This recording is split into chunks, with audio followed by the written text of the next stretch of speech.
السلام علیکم ورحمۃ اللہ وبرکاتہ۔ آج ہم پڑھنے والے ہیں آپ صلی اللہ علیہ وسلم کی تیسری زوجہ محترمہ حضرت عائشہ صدیقہ رضی اللہ تعالیٰ عنہ کے مختصر سے حالات۔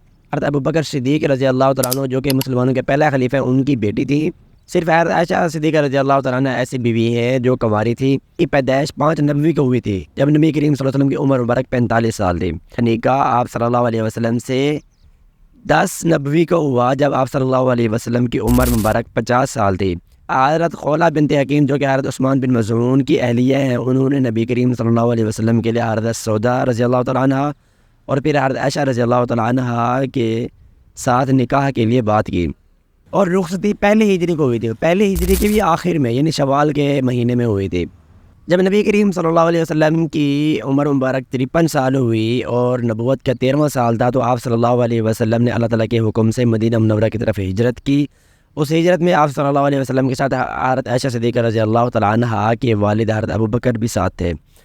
تو نبی کریم صلی اللہ علیہ وسلم، حضرت ابوبکر صدیق اور باقی صحابہ جب مدینہ منورہ میں سیٹل ہو گئے، تو ایک ہی سال کے بعد نبی کریم صلی اللہ علیہ وسلم نے اپنے گھر والوں کو اور حضرت ابوبکر صدیق کے گھر والوں کو مدینہ منورہ بلوا لیا۔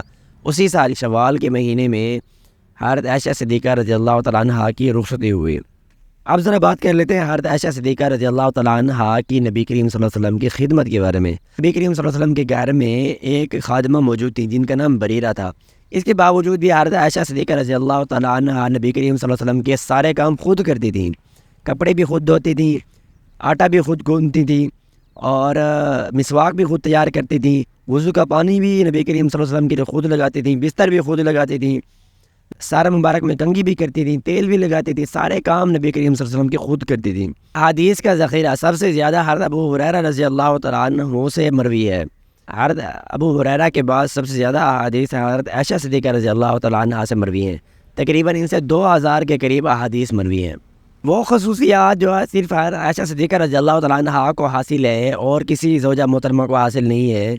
پہلی خصوصیت یہ ہے کہ نبی کریم صلی اللہ علیہ وسلم اور حضرت عائشہ صدیقہ رضی اللہ تعالیٰ عنہ جب ایک ہی بستر میں لیٹے ہوتے تھے اور ایک ہی غلاف میں لیٹے ہوتے تھے، تو اسی وقت بھی آپ صلی اللہ علیہ وسلم پر وحی نازل ہوتی تھی۔ اس کا مطلب یہ ہے کہ باقی کسی زوجہ محترمہ کے ساتھ جب نبی کریم صلی اللہ علیہ وسلم تشریف فرما ہوتے تھے بستر کے اوپر، تو وحی نازل نہیں ہوتی تھی۔ آپ صلی اللہ علیہ وسلم وہاں سے علیحدہ ہو جاتے تھے تب وحی نازل ہوتی تھی۔